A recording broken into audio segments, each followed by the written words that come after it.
Chhattisgarh police परिवार की मांग है कि पुलिस विभाग के राकेश यादवला पुलिस के सलाहकार के रूप में नियुक्त करे जावे।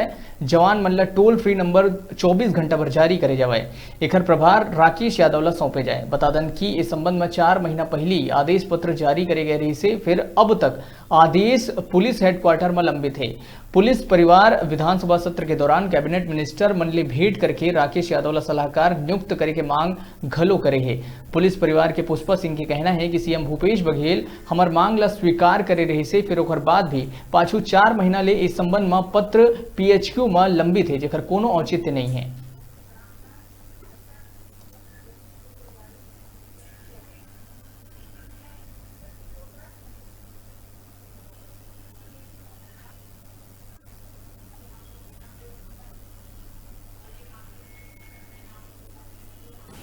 देखिए, जो आदेश पत्र जारी हुआ गृह मंत्रालय से 4 महीना हो गया उसको जारी हुआ।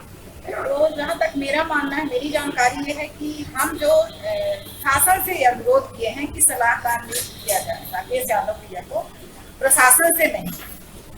तो ये शासन अगर पीएचक्यू को एक बात पत्र जारी किया हुआ है उसके बाबत में, तो ये पत्र शासन खुद आदेश पत्र जारी कर सकता है, क्योंकि ये शासन का इसमें कोई लेना देना नहीं।